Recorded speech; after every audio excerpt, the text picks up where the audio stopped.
This isn't working out for me anymore. It's not you, it's me. C'est qui ce connard? J'ai laissé un petit mot et je me suis cassée. Je voulais pas lui dire bonjour, au revoir, quoi. On les adore. Bisous, bisous.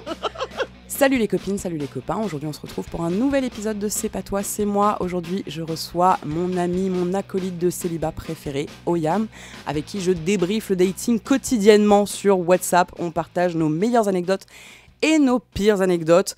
Je suis ravie de te recevoir, Oyam. Bienvenue dans mon podcast. Hello Leslie. Alors toi, en quelques mots, tu t'appelles Oyam, t'es photographe, une photographe que j'adore. Je vous invite à aller voir son compte Instagram. Merci. Parce que son taf est vraiment trop beau. Et je te laisse te présenter. C'est quoi ton background sentimental? Ok, alors du coup, je m'appelle Oyam. J'ai 30 ans. Non, mais il faut se présenter. C'est vrai. Mon background sentimental, en gros, on va commencer direct. J'ai jamais vraiment été en couple plus de 6 mois. J'ai jamais vraiment trouvé quelqu'un avec qui réellement me poser, qui avait les mêmes attentes que moi, on va dire. On va pouvoir dire que c'est de déception en déception, ce qui te mène à un certain ras-le-bol au niveau du dating, parce que tu retrouves un peu les mêmes comportements chez toutes ces personnes, en fait. Toi, dans l'absolu, t'aimerais être en couple, hein? Bah ouais. C'est quoi que t'attends d'un couple? D'ailleurs, c'est quoi être en couple? Pour moi, être en couple, c'est trouver une personne qui t'est complémentaire, tu vois. Avoir une relation fluide, entre guillemets, tu vois. Ouais. Est-ce que toi, par exemple, d'une certaine manière, tu subis ton célibat? Parce que moi, clairement, mon célibat, je le subis. Tu le subis? Ouais. Non, moi, je dirais pas que je le subis parce que je suis tout aussi bien toute seule, en fait. Alors, du coup, ça apporterait quoi à une relation? Ah, c'est trop compliqué. Ouais, hein. Mais ouais, c'est archi compliqué.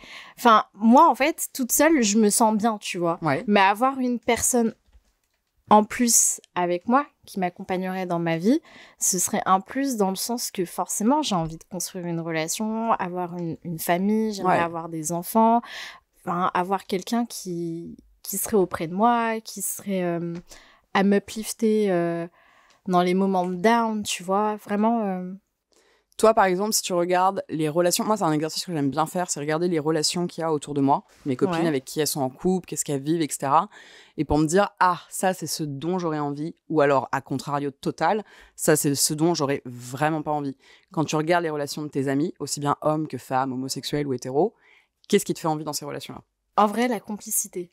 Plus qu'autre chose, tu vois. Quand je vois certaines relations autour de moi, c'est tellement d'une fluidité, genre, il n'y a pas de moment awkward ou quoi, ok, c'est... Et même s'il y en a, tu vois, ça pose pas souci parce qu'il y a tellement une bonne entente et t'as vraiment l'impression que les personnes sont en phase. Quand tu parles de ces relations-là, tu penses à des relations entre hommes ou des relations hétérosexuelles? Bah, unfortunately, c'est des relations homosexuelles, tu vois, c'est entre gays. Tu vois, ça me pose une vraie question parce que moi aussi, alors, je suis quand même globalement la dernière célibataire de ma bande d'amis, hein, on se sait.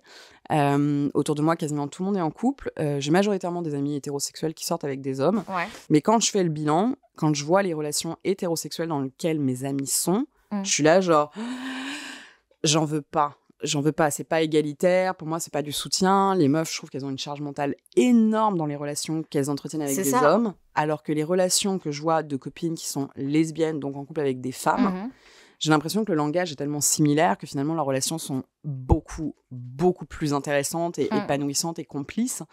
Est-ce que du coup finalement, l'hétérosexualité, ce serait pas un peu le piège? Est-ce qu'on peut encore trouver un partenaire quand on est une femme et qu'on cherche un homme pour relationner? Alors, on peut. Moi, je pense que oui, on peut trouver. Le problème dans l'hétérosexualité avec les hommes en général, c'est qu'ils sont tellement bridés au niveau de leurs émotions et on leur a appris dès le plus jeune âge qu'en fait, il fallait pas parler de ça. Ouais. Tu vois? Et du coup, je pense que le gros souci, c'est la communication et l'expression de ses sentiments, de ses émotions. Venons-en à l'expression de ses sentiments. Oyam, que je connais vraiment sur le bout des doigts maintenant, on peut pas dire que tu sois la reine de l'expression des émotions. Moi, je te connais et je sais quand même que Capricorn vibes. Bah ouais. T'as quand même beaucoup de mal à exprimer tes émotions et globalement, même quand par exemple je te donne des conseils, quand t'as un doute sur ce qu'un mec pourrait penser, etc., un mec que t'aimes bien, entre guillemets, tout de suite, dans un truc, non, je dis pas, je me ferme Et entre guillemets, tu mets comme des espèces de petites épreuves, un peu comme un Hunger Games mais dating. tu sais pourquoi? Parce que je trouve que ça a été instauré de base. Tu vois, toute cette vibe dans le dating, etc., où on dit non, mais il faut que tu agisses comme ça pour avoir telle réaction, pour susciter l'intérêt de la personne que tu dates. Et en fait, tu rentres vraiment dans ce jeu et ça te matrixe tellement dans ta tête que forcément, tu te mets dans un rôle, tu vois. C'est clair. Donc c'est trop chiant. Et moi, de base, je suis une personne, je l'avoue, j'exprime pas trop mes sentiments à moins qu'on me pousse, tu vois, dans mes retranchements. Et du coup, je rentre facilement dans ça, tu vois. Et j'ai pas forcément envie que la personne que je date en face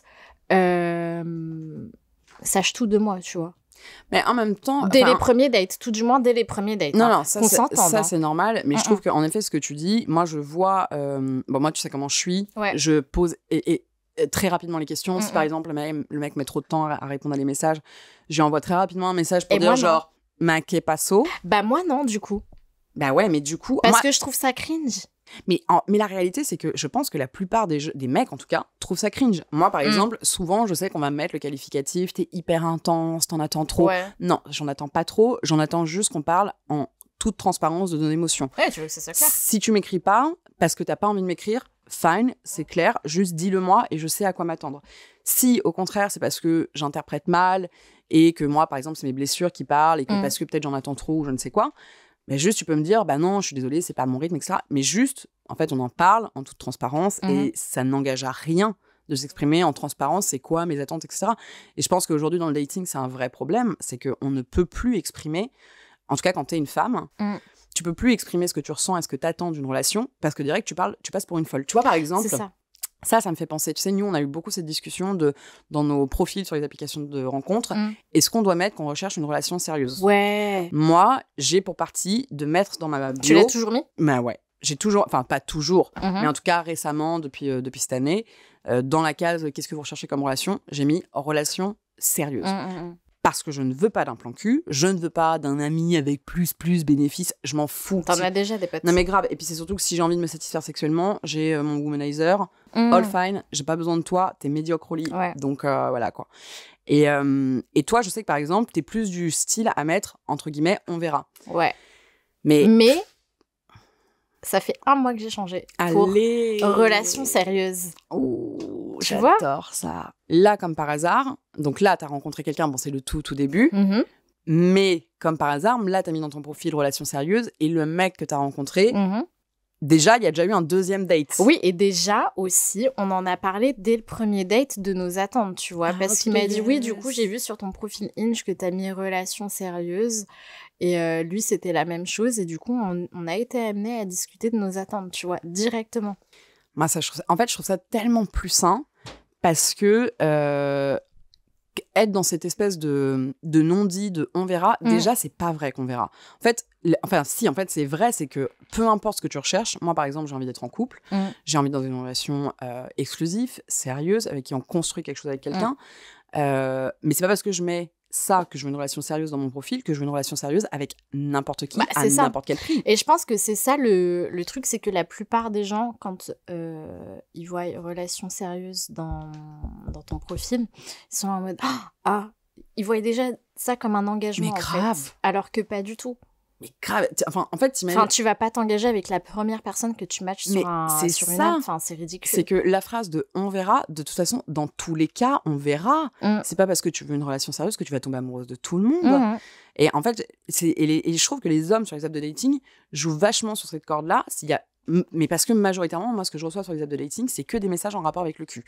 Globalement, après un bonjour, les mecs, ils me disent... toi, c'est hardcore. Hein. Ah ouais. Après un bonjour, en général, les mecs, ils me disent genre, moi, je viens de sortir d'une relation sérieuse, je me sens pas prêt, mais j'ai grave envie de fun, ça te tente? Non, ça me tente pas. Ça me tente pas. Moi, je suis en couple ouvert, etc. Ça te tente? Non. Occupe-toi de ta meuf déjà. Mais c'est clair. Sois un bon amoureux pour une femme, et après, on verra si tu peux intégrer une autre femme dans ta relation amoureuse, sentimentale, etc. Donc en fait, moi, le fait de mettre relation sérieuse dans mes attentes, pour moi, c'est une barrière. Ouais, ça filtre déjà. Mais ça filtre vraiment minimum, parce que tu vois, en fait, la majorité des mecs, je pense qu'ils lisent pas les bios. Ah bah, clairement pas. Donc en fait, même quand ils voient relation sérieuse, ils se permettent quand même de m'écrire en me disant genre, je suis en couple ouvert, mais je suis prêt à m'ouvrir à une nouvelle relation. Par pitié, ça aussi, parlons-en du couple ouvert. Ça, je trouve que c'est un peu un scam. On en avait discuté la dernière fois sur la notion de polyamour.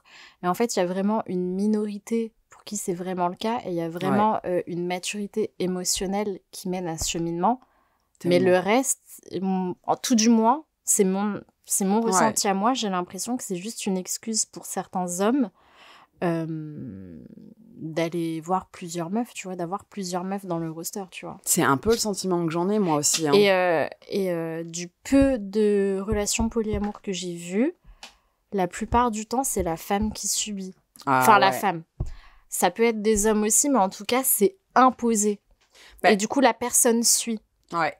Tu vois ? Mais quand j'en avais parlé, quand j'avais partagé là, mes premiers messages de polyamoureux, etc., j'avais reçu plusieurs messages de meufs qui me témoignaient qu'elles avaient rencontré des mecs polyamoureux sur les apps, qu'elles avaient essayé et qu'en en fait, elles restaient 6 mois, 1 an avec le mec et qu'en fait, une fois que ça se finissait, quand elles faisaient le bilan de ces relations-là, en fait, elles se sentaient juste utilisées. C'est-à-dire que le mec débarquait à je sais pas quelle heure pour coucher avec elles. Il ramenait un pack de bière. Enfin, en fait, c'était vraiment juste leur option plus, quoi. Ouais. Et puis moi vraiment à chaque fois qu'un mec me dit je suis en couple ouvert, j'aimerais toujours avoir la parole de la meuf avec qui il est soi-disant en couple ouvert, à quel point leurs meufs sont réellement au courant qu'ils sont en couple ouvert, tu vois. Ça me pose toujours une question, quoi. Enfin, toi tu te verrais en couple ouvert? Absolutely not, pas du tout. Non. Non. Mais d'ailleurs attends, revenons-en au fait que t'as jamais été en couple. Comment tu l'expliques? Pendant un très long moment, ça ne m'intéressait absolument pas d'aller rencontrer des gens, tu vois. J'étais très bien dans ma bulle, j'étais très bien toute seule, je suis assez indépendante sur ça. Du coup, avoir une personne en plus avec moi, j'étais là, quel est l'intérêt au final, tu vois. Et je me suis mis que très tard sur les applications de dating, hein. C'était juste avant le confinement. J'avais installé ça en décembre, mars, on était en confinement. Ah ouais? Ouais. Ah, je pensais que tu avais installé un peu plus tôt que ça, quand même. Ah non. Et il y a quelques semaines, Oyam a rencontré quelqu'un pour qui elle a eu un coup de cœur. Ouais, crush, dès le premier date, j'étais là, oh waouh, physiquement, ça matchait de ouf, le style, j'aimais bien. Et en fait, on s'était posé, on avait mangé, et en fait, dès le départ, c'était fluide. La discussion, elle était fluide. On avait parlé de plein de sujets différents. Enfin, franchement, c'était incroyable. Et j'avais pas ressenti ce genre de feeling d'alchimie depuis un moment, en fait. Et du coup, je me suis dit, ah ouais, quand même, tu vois. Et au final, grosse désillusion, hein. Pourquoi? Raconte-nous. C'est très simple. Le mec voulait juste Ken et il l'avait pas dit dès le départ, tu vois. Mais en fait, ce qui est hyper tordu dans cette histoire que toi, tu précises pas, et je pense que beaucoup de nanas qui nous écoutent vont se reconnaître là-dedans, c'est qu'en fait, le mec t'a quand même fait croire l'inverse. Non, mais c'est clair, surtout que j'ai été très claire et toi-même, tu sais. Toi-même, tu sais. Du coup, en fait, j'avais senti qu'il y avait un changement dans son attitude. Parce qu'on était censés se revoir. Et le mec me dit, ah ouais, il restait vague, ouais, non, je sais pas, on se redit, on verra, tu vois. Et je dis ça. En fait, dis-le direct. Je lui ai dit, écoute, si t'es plus en phase, si t'as pas envie de date, fine, c'est pas grave. Genre, c'est pas dramatique pour moi. Juste, on passe à autre chose et on arrête la perte de temps. Moi, c'est ça qui me tue. Pourquoi faire perdre du temps aux gens? Moi, je m'en tape, en fait. Je t'ai vu une fois. Genre... Ouais, mais le problème, c'est que encore et toujours, par exemple, cette expérience-là, qu'on a vécue quasiment mais vraiment en même temps, toi et moi, c'était ouf. Les planètes étaient alignées, les mauvaises planètes. Ouais. En fait, ce qui est problématique dans ce genre de relation, c'est qu'en fait, le mec arrive d'abord en étant hyper, hyper happy, go, tu me plais grave, waouh, j'ai trop envie de te revoir, it's special. Et tout ça pour après, en une semaine, changer de mood et ne plus vraiment répondre aux messages, petit à petit disparaître. Alors non, il répondait rapidement. Ouais. Mais c'était des réponses très, très sèches, on va dire. Il n'y avait pas matière à avoir une discussion derrière, tu vois. Après, toi, t'as un problème avec ça. Avec quoi? Attends. C'est que quand même, autour de toi, t'as de la chance, c'est que t'as des potes qui sont hyper honnêtes sur ce que t'es en train de vivre. Et que, aussi bien tes potes que je connais pas de ton côté et moi... Quand tu nous balances des messages que tu reçois de tes dates, etc., et que ça pue la crotte, on est là genre, oh yam, wake up, ça pue grave la crotte. Et toi, t'es là genre, non, vas-y, je vais aller jusqu'au bout pour voir ce que ça donne, franchement et tout. Et c'est là où tu te dis... je suis coupable. Coupable à fond. Mais c'est pas grave, on est tous coupables. Hein, mais c'est là où tu te dis, en fait, même quand ton entourage entier te dit genre, alerte rouge, ça pue la cascade de chiasse, t'es là genre, Mais vas-y, je vais me baigner dans la cascade. Mais c'est pas ça, mais c'est qu'en fait, je me dis, mais peut-être que c'est l'interprétation des gens, et peut-être que toi, t'interprètes mal, et peut-être que au final, la personne est intéressée ou quoi. En fait, je me mets des œillères, tu vois, quand bien même tout m'indique que ça pue la merde, j'essaie de me convaincre que il y a peut-être... Ceci dit, je vais tester 2 fois, tu vois, genre 2 ou 3 fois. Quand je vois que c'est récurrent, je suis là, ok, bye, je réponds plus, j'efface, je donne plus aucune news, je suis là, ok, non, bye. toi, il y a ton petit démon qui se réveille. Comment ça? T'as un petit démon qui se réveille, qui se met en mode turn off, enfin turn on, et t'es là en mode genre, ah ouais, il veut faire ça, bah tu vas voir, moi et tout, je vais l'ignorer, je vais mettre 2 jours à lui répondre, ouais, j'avoue, c'est vrai. Alors que je pense qu'il faudrait juste, tu vois, moi par exemple, quand ça s'est fini avec Théo, j'ai dit, ok, tu me la joues comme ça, je bloque de partout.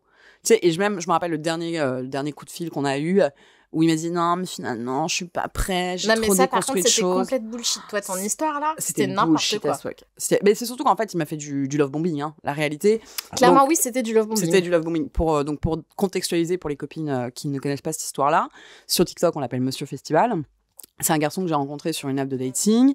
On allait en festival ensemble pour le premier date et c'était absolument incroyable. En mode, vraiment, on se tenait par la main, on rigolait, on parlait. C'était... T'étais grave emballée. Ah ouais, franchement, et c'était la première fois depuis très longtemps. Toi, tu m'as jamais connue emballée pour un mec. Jamais. Ouais. Donc, c'était vraiment le premier depuis très longtemps. Vraiment le premier depuis 3 ans. Le mec, pendant 1 semaine, c'était des SMS tous les jours. Il faisait des vocaux quand il était en soirée avec ses potes où il y avait ses copines qui criaient derrière « Leslie, on a trop hâte de te rencontrer, tu rends Théo trop heureux et tout, merci » et tout. Genre vraiment, ça m'a mis dans une sphère de c'est le début de quelque chose. Et puis, il est parti en vacances, après m'avoir bombardé d'amour comme ça pendant 1 semaine. Il est parti en vacances et puis les messages se sont espacés. J'ai commencé à avoir un message plus que toutes les 24 heures. Peur. Après, un message toutes les 48 heures. Et là, je me suis dit genre, it smells like a shit. Ouais. Et quand je lui ai envoyé des messages en me disant genre, mais dis-moi juste si le soufflet est retombé en fait. Il était là genre, mais non, pourquoi tu dis ça vraiment, trop intense, nanana. Non, pas trop intense, juste trop dans la réalité, mon frère. Et quand je l'ai eu enfin au téléphone, là, il m'a dit, bah finalement, je me sens pas prête à être en couple. C'est pas toi, c'est moi. Vraiment, j'ai déconstruit trop de choses pour être encore dans un couple. Pourquoi tu m'as fait ça? Et ce mec-là, je suis sûre, parce qu'en plus, dans le fond, c'est pas un mauvais mec, mais ce mec-là, je suis sûre qu'il pense qu'il a fait les choses bien. Alors que ce qu'il a fait, ça s'appelle du love bombing, et c'est de la manipulation, et c'est malsain. Et vraiment, ce mec-là, j'espère qu'il entendra ça pour se remettre en question, parce que là, aujourd'hui, la situation dans laquelle je suis, moi, dans ma relation avec l'idée de rencontrer quelqu'un, c'est en partie de sa faute. Parce que là, moi, aujourd'hui, comme toi, t'as eu un moment, là, en fait, je peux plus. Je peux plus dater d'hommes, je peux plus imaginer coucher avec un homme, je peux même plus imaginer aller boire un verre avec un homme. J'ai essayé d'aller sur les applications de rencontres, etc. Et là, je suis là, genre, j'y suis 2 minutes et je suis là, genre, toutes vos têtes de cons me donnent envie de me foutre en l'air et je veux plus entendre parler de vous, en fait. Voilà. Forcément, ça laisse des séquelles. Et toi, par contre, sur cette histoire-là, tu l'avais quand même senti depuis le début. Ouais. Et quand tu m'envoyais les messages, tu vois, moi, je le voyais d'un œil extérieur, je le vivais pas forcément, mais je me disais, non, mais en vrai, il est grave intentionné, les messages qu'il envoie et tout, non, peut-être que c'est un peu trop d'overthinking sur le truc. Toutes mes copines m'ont dit ça. Peut-être un peu trop sur ça. Et au final, non, tu l'avais vraiment bien senti. Ouais. Mais après, ça pose la question aussi de est-ce qu'on provoque les choses? Tu vois, moi, je me suis posé la question. Je me suis dit, est-ce que j'ai été trop intense? Je me suis posé la question aussi. Je me suis dit, est-ce que j'ai été trop intense et est-ce que ça lui a fait peur? Et je t'avoue qu'au début, après le coup de fil qu'on a eu pour arrêter, je me suis dit, putain, Leslie, t'es vraiment trop conne, t'as tout gâché. Et en fait, avec un peu de recul, je me dis genre, non, j'ai pas tout gâché. C'est-à-dire que moi, si aussi bien une amie ou un mec dans le cadre d'une relation amoureuse me dit, écoute, et me le dit honnêtement en plus, écoute, j'arrive avec un bagage émotionnel qui est pas évident. Dans les premiers instants, j'ai un peu besoin d'être rassurée. Et là, tout de suite, quand tu me réponds une fois toutes les 24 heures, ça me met dans une posture inconfortable et ça crée de l'angoisse chez moi. Et je me demande si tu tiens vraiment à moi. Si le mec, il n'est pas capable de répondre clairement « Oui, je tiens à toi et excuse-moi, là, je n'y arrive pas, etc. » Si le mec est juste capable de te répondre « Oh, mais non, c'est dans ta tête », ça ne fonctionne pas. Et en fait, il faut trouver quelqu'un qui parle le même langage que toi et qui reçoit ton langage. Ouais, quelqu'un qui soit dans la communication, tu vois. Bah ouais, et c'est totalement fine de pas tous avoir la même communication. Moi, par exemple, je sais que j'ai besoin de quelqu'un qui va parler en toute transparence de ce qu'il ressent, de ses émotions, qui a pas de mal à dire « tu me plais, je suis bien avec toi, tu me manques ». Et je peux comprendre que ce soit pas le langage de tout le monde. Mais dans ce cas-là, ceux qui n'ont pas ce langage-là ne sont pas faits pour aller avec moi. Parce qu'il y a d'autres meufs qui, elles, par exemple, n'ont pas du tout besoin de ce langage-là et avec qui ça matchera beaucoup mieux. Donc, je pense qu'il faut arrêter avec cette idée de « voilà, j'ai tout gâché parce que j'ai été trop intense, etc. » Si à un moment, on a besoin de quelque chose et que la personne n'est pas capable d'y répondre, pour multiples raisons, c'est juste que le langage n'est pas le même. C'est ça. Là, on évoquait un truc qui est hyper intéressant, cette espèce d'overdose qu'on a eu des applications. Ouais. C'est une addiction, je suis désolée, les applications de dating, c'est une addiction.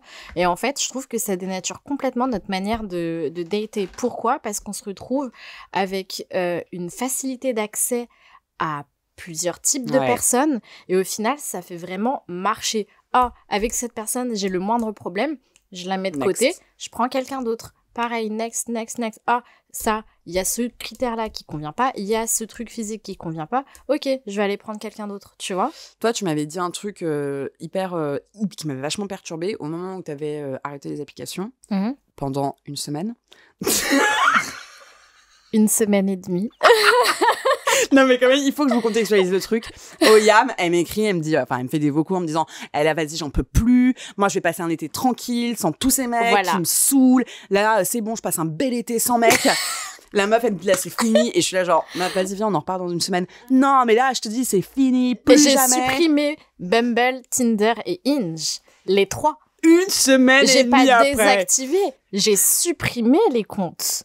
Pour les refaire une semaine et demie après, quand même. Enfin, à un moment donné... Non, mais toi, ce que tu m'avais dit qui était hyper perturbant, c'est que tu m'avais dit, quand j'ouvre mon téléphone, j'ai le réflexe d'aller chercher des applications de rencontres. En fait, maintenant, c'est devenu un réflexe, comme tu as dit, comme je vais checker Instagram ou comme je vais checker TikTok ou mes autres réseaux, en fait, tous les jours. Je vais aller sur ces applications-là et checker, tu vois. Genre... C'est ouf, hein. Ouais. C'est ouf. En fait, c'est devenu une habitude. Ouais. C'est ouf. C'est vraiment ancré dans ton quotidien. Mais tu vois, moi, par exemple, là, quand j'ai arrêté, je me suis dit, ça va me manquer. Alors, j'ai pas supprimé toutes les apps. Tu vois, quand il y a des notifs, je vais regarder. J'y vais peut-être une fois ou deux dans la semaine, tu vois, pour aller swiper un peu. Mais vraiment, je swipe 2 minutes. Après, je suis genre, vraiment, je peux plus. Et c'est drôle, moi, j'ai pas du tout ce truc-là. En fait, je pense que là, vraiment, je suis vraiment arrivée... Moi, je pense que j'ai un terrain addictif, par contre. Mais moi aussi, ma fin. Bah, attends, moi, là, cette année, j'ai été très calme en termes de dating. Mais il y a des périodes où je datais, mais... un mec, 2 mecs par semaine. Ah non, par contre, moi, ça me fait chier de dater. Hein. Je le dis, pourquoi ? Parce que j'ai l'impression que c'est répétitif. Chaque premier date, c'est tout le temps les mêmes questions, c'est tout le temps les mêmes schémas. C'est chiant. Toi, si tu devais nous raconter ton pire date ever, c'est quoi ton pire date ever ? Mon pire date ever, c'est le date ciné que j'ai fait avec le gars, là. Je t'avais raconté, non ? Je me rappelle pas, ça me dit rien. Mais le mec qui a commencé à me déballer toutes ses frasques. Tu sais, agression sexuelle au travail, viré de son taf. Ok, les guys, du coup, c'était un mec que j'avais matché sur Tinder. Et du coup, on se voit. On se fait un date cinéma et tout, ça se passe bien, etc. On va prendre un café. Et du coup... je commence à questionner. D'habitude, je questionne pas autant. Mais là, je sais pas pourquoi j'ai questionné. Du coup, je lui dis, ouais, du coup, elle date de quand ta dernière relation, la plus longue, etc. Et du coup, il me dit, bah, j'étais en couple pendant 5 ans avec ma meuf, mais on s'est séparés il y a quelques mois. Et j'ai eu une relation entre-temps, tu vois. J'étais là, comment ça comment ça, une relation entre-temps ? Enfin, t'étais en couple pendant 5 ans, comment tu peux avoir une autre relation ? Du coup, il m'a dit, bah, en fait, c'est ça qui a un peu pourri ma vie, entre guillemets. C'est à cause de cette relation. Je disais, mais il s'est passé quoi ? Et du coup, en gros, il a petit à petit commencé à me dire qu'en fait, il entretenait un flirt avec une fille dans son travail. Ouais. Et ça commençait gentiment, etc. Et au final, il y avait eu un baiser entre eux qui avait été échangé. Et elle l'avait repoussé, tu vois. Ouais. Alors qu'elle lui aurait envoyé les signaux contraires, tu vois. Et du coup, quelques mois après, plainte au niveau des RH convoqué. Ils avaient dit qu'ils ont mené une enquête interne et suite à ça, il a été licencié de son taf à cause de ça. Mais du coup, pourquoi ça, tu considères que c'est ton pire date ? Mon pire date ? Pourquoi ? Parce que, enfin, je sais pas, t'arrives à un date, la personne te dit qu'elle a un procès au cul pour harcèlement sexuel, agression sexuelle. Je suis là, tu vois, moi, en tant que meuf, j'ai pas la version de la personne qui a subi ça, tu vois. Donc, est-ce que je vais aller dater une personne qui est accusée de ça, sachant que j'ai que sa version à lui ? Non. Moi, je sais que je le ferai pas, hein. Moi, la preuve, je l'ai pas fait, tu vois. J'étais là, non, c'est moralement, je peux pas le faire en fait. Mais après, quand même, ce qui est pas mal dans ce date-là, c'est quand même que tu considères que c'est ton pire date, mais c'est pas un date où on t'a fait du mal. Non, on m'a pas fait du mal. Non, en soi, non. Je trouvais juste que c'était extrêmement perturbant, on va dire, d'avoir toutes ces informations-là dès le premier date. Et après, je me dis, mais heureusement. Ouais. Ah, clairement. Imagine, t'apprends ça 1 mois après, 2 mois. C'est clair. Moi, tu sais que j'avais eu un premier date avec un gars que j'avais pas rencontré en plus sur une app, mais que j'avais rencontré lors d'une soirée. Et premier date, on boit un verre et tout, et le mec, il commence à me sortir qu'il est aux alcooliques anonymes. C'est une chose. Ça peut arriver d'avoir un problème d'alcool et tu te prends en main, etc. Il commence à m'expliquer qu'il est accro au porno. Okay. Là, ça commence à devenir un petit peu plus tendu. Il commence à m'expliquer qu'il est accro aux soirées gangbang. Et le mec, donc, il m'explique que voilà, c'est des soirées dans des apparts où il va. En plus, le mec, un peu bourge et tout, donc clairement, milieu hyper bourge. Et il m'explique que c'est des soirées où il y a une meuf et il y a 40 mecs qui payent pour participer à cette soirée. Et pour, ils payent ouais. Et pour se faire sucer par la meuf et la baiser, etc.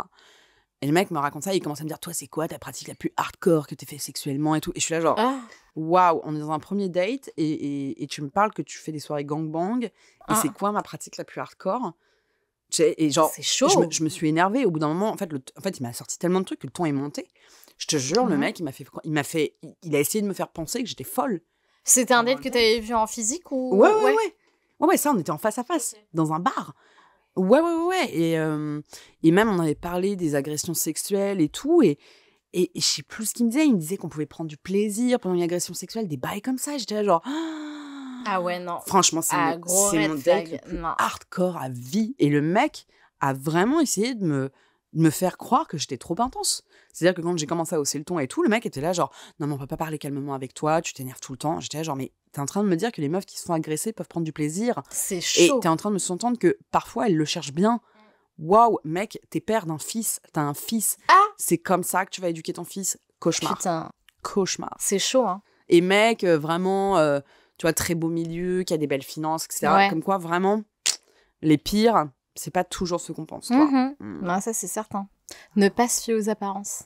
Ne pas se fier aux apparences, non. Bon, du coup, avec cette nouvelle rencontre-là, est-ce que... Laquelle?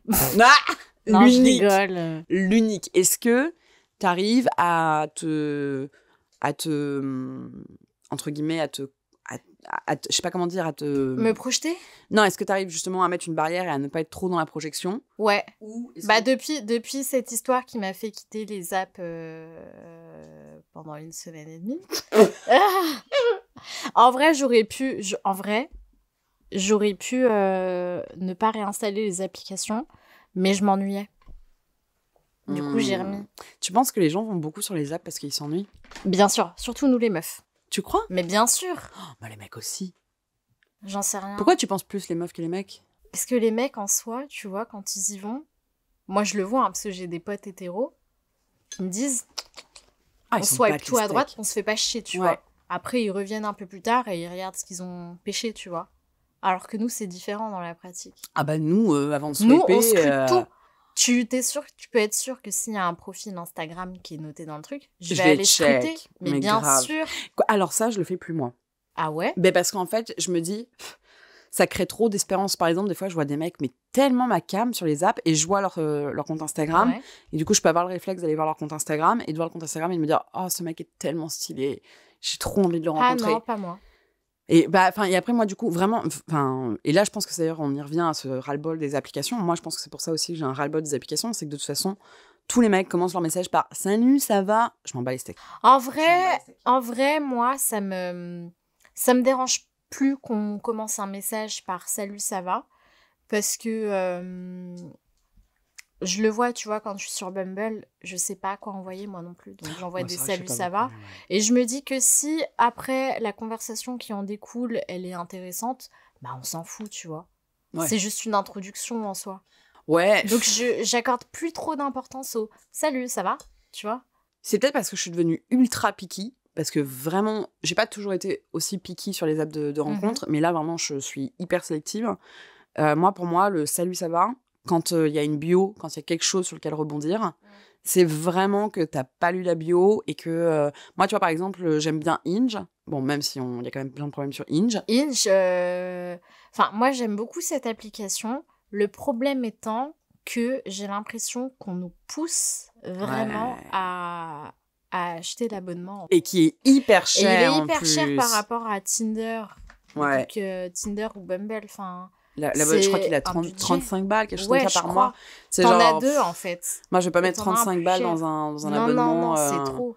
Et du coup, je trouve que dans la sélection des profils, c'est un peu bizarrement fait, en fait. J'ai l'impression, limite, que t'es bloqué, en fait. Mais par contre, moi, ce que j'aime bien sur Hinge, et contrairement aux autres apps, c'est qu'il y a la taille, il y a la profession, il y a dans quel quartier t'habites. T'as plusieurs détails, il y a ce que tu recherches comme relation. Je trouve que c'est bien fait, t'as des questionnaires, enfin, tu peux mettre des audios, tu peux mettre des vidéos. Je trouve que les profils sont plus complets. Et donc, moi, ça me donne plus envie... Les profils sont beaucoup plus intéressants, c'est sûr. Moi, ça me donne plus envie d'interagir avec les gens. Que, par exemple, tu vois, Tinder, toi, tu m'avais remotivée à retourner sur Tinder. Satanas. Moi, j'avais complètement abandonné Tinder. Pour moi, Tinder, c'était vraiment la pire. Et tu m'as dit, non, on peut rencontrer des gens bien sur Tinder et tout. Donc, j'y suis retournée. Franchement, les profils, les mecs, ils mettent 3 photos floues, ils mettent rien, ils mettent pas ce qu'ils recherchent, ils mettent pas leur taille, ils mettent rien. Et toi, t'es censé matcher ça. Et c'est vrai. Donc, je trouve qu'il y a pas... ça laisse même pas la possibilité à un vrai dialogue en fait, sur Tinder, t'es beaucoup plus piqué. Ah ouais. Putain, sur Tinder, les profils qu'il y a, c'est la cour des miracles. Hein. Wow. Il y a à boire et à manger. Ah putain, mais il y a surtout pas à boire. Il y a surtout pas à boire, pas à manger. C'est clair. Franchement, enfin... Et vraiment, je me dis, des fois, c'est pas que les mecs, ils sont moches. Déjà, c'est quoi être moche ? On est tous le moche de quelqu'un. Tout est relatif, exactement. Tout est hyper relatif, mais il y a quand même une notion que les mecs se mettent pas en valeur. Enfin, les mecs, ils mettent des photos floues dans le miroir. On en parle des photos du collège ? Oh ! Ou les photos de groupe. Ah ouais. Les photos de groupe. Non, mais une fois, je suis tombée sur un profil, il y avait que des photos de groupe. J'étais là, mais... T'es lequel ? T'es lequel ? Ouais, de ouf. Moi, des fois, ça m'est arrivé...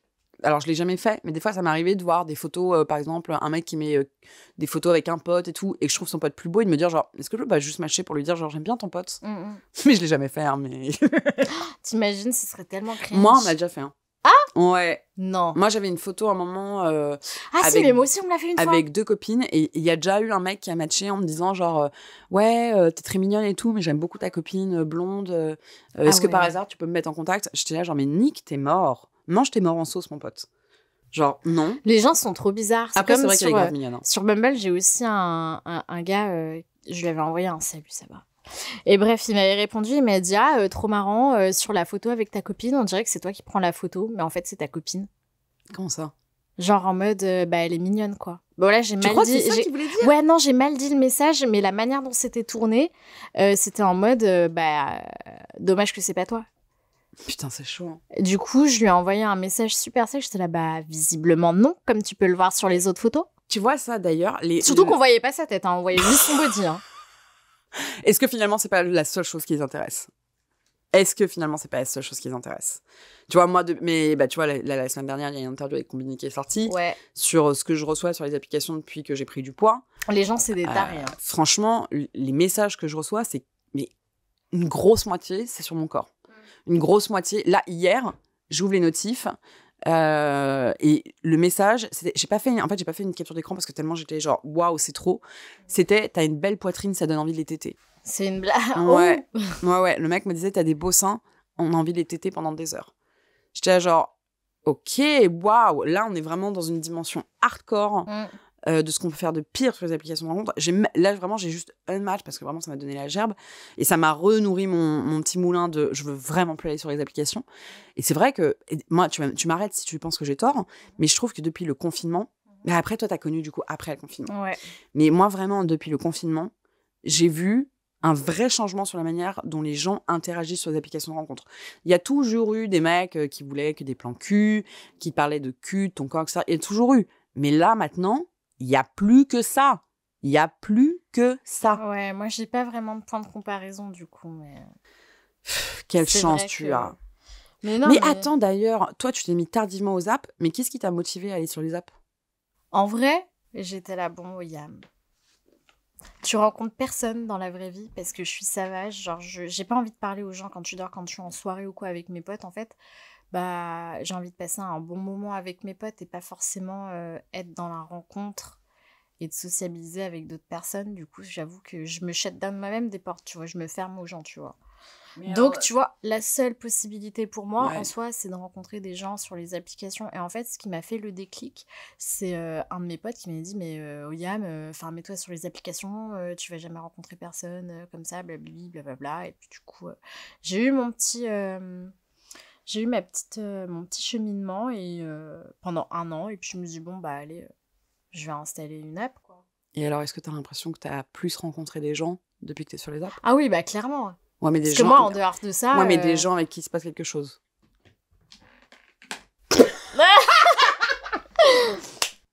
Non, pas vraiment. Donc là, ça fait quoi? Ça fait 3 ans que tu es sur les apps? Ouais. Et donc en 3 ans, mettons, tu dirais qu'il y a combien de rencontres qui ont été intéressantes, fructueuses dans le sens où ça a été le début de quelque chose en 3 ans? 3. Ah! Si je compte celle de maintenant. Ok, non, ça compte pas. Bah, ça compte pas alors. On parle d'un début de quelque chose. On parle un début, tu parles d'un début? Ouais, un début de relation, pas un truc où on se voit 3 fois. 2. Où il y a eu un début d'histoire. Ouais. Pourquoi ça n'a pas marché avec eux? Parce qu'il y en a un, c'était un étranger. Du coup, le longue distance, compliqué en fait. Tu vois, j'avais pas forcément envie de me lancer dans ça, même si ça aurait pu être quelque chose de très bien. C'était lequel? L'américain. Si, à chaque fois, tu me dis américain, je vois pas c'est lequel. Mais c'est parce que je crois que je t'en avais pas parlé. Bref, c'était un américain que j'avais date à Paris. Ouais. Et que j'avais revu quand je suis allée à New York. Et franchement, ça matchait bien, hein. Mais du coup, le long distance, bah, c'est compliqué. Bah, ça, surtout là, le long distance New York-Paris, c'est pas Reims-Paris, quoi. J'aurais pu avoir une vie, putain. mais non, je rigole. Mais quand la relation paraît impossible, est-ce que finalement, c'est pas plus simple de débuter un truc dans le fantasme? Dans le fantasme? Bah parce que quand moi, tu vois, par exemple, j'ai eu des débuts de trucs où, par exemple, il y avait un truc un peu romantisé, justement, en tout cas romancé, le gars, il habite pas à Paris, il habite aux États-Unis. Moi, j'ai eu des bails comme ça, où putain, on passe 3 jours, 4 jours ensemble à Paris et c'est incroyable, et waouh, j'entends les cloches, quoi. Et il rentre à New York ou à Los Angeles, peu importe là où il habite, et en fait, ça retombe comme un soufflet. Mais finalement, est-ce que la notion de... Non, moi, ça retombait pas comme un soufflet. Non, mais ça retombe comme un soufflet au bout de quelques temps, parce que on essaye, mais bon, on va pas... Il y a quand même tout un océan entre nous, quoi. Et donc, finalement, est-ce que le fait que ce soit une relation de l'ordre de l'inaccessible rend pas le truc mentalement possible, alors qu'en fait, pas possible? Vous avez 3 heures. En vrai, il y a une certaine facilité à dater des étrangers. Toi, t'aimes bien ça? Parce qu'il y a moins de pression, il y a moins de jeu, je trouve. C'est différent. C'est plus fluide. Il y a un truc aussi, tu m'arrêtes si tu penses que j'ai tort, mais moi, je pense que les étrangers sont plus safe et sont plus charmants. Ah, mais clairement. Alors moi, tous les étrangers que j'ai date, ils étaient graves dans les notions de consentement. Ah, putain, de fou. Alors qu'ici, pas du tout. Les Canadiens, les Américains... Moi, j'ai vécu 4 ans à Montréal, donc vraiment des Canadiens, j'en ai vu passer. Et vraiment, putain, mais rien à voir. Rien à voir. C'est ouf, hein? Ah ouais, rien à voir. Et j'ai envie de te dire, même sans parler de mecs aussi loin que Américains, Canadiens, etc., même... j'avais daté un Australien avec qui j'ai eu une histoire trop mignonne. Ouais. Pareil, hyper communicant, hyper attentionné. En fait aussi, c'est que dans les pays anglo-saxons, il y a quand même une notion du dating qui est très importante qu'en France, on n'a pas. Aux États-Unis, par exemple, les meufs, elles vont pas accepter un café. Tu leur proposes un café, elles vont être là genre hell to the no, mon temps vaut plus que ça. Exactement, elles sont plus en mode dîner, tu vois, dîner ou rien. elles attendent vraiment. Après, c'est la culture qui est différente. Hein. Nous, c'est terrasse. Moi, j'en peux hup des terrasses. J'en peux hup des terrasses. La tête. J'en peux hup. Franchement, t'es là, t'es collé à tout le monde. En plus, nous, on est à Paris, hein, donc tu payes 10 balles ta bière tiède, t'es collé à tout le monde sait que t'es en date, que vous ne connaissez pas. Ouais, j'avoue, ça, c'est super cringe. Ah, d'ailleurs, le gars que j'avais match sur Tinder, là, qui voulait pas... Tu te souviens? Je me souviens très bien. Raconte. Alors, du coup, c'était un gars que j'avais match sur Tinder. Il y a pas longtemps, c'était il y a 1 semaine et demie. Et du coup, on parle vite fait. Et après, il me dit, ouais, ce serait bien qu'on se voit et tout. J'étais là, oui, bah, ok, tu proposes quoi? Il me dit, bah, je peux te poser une question.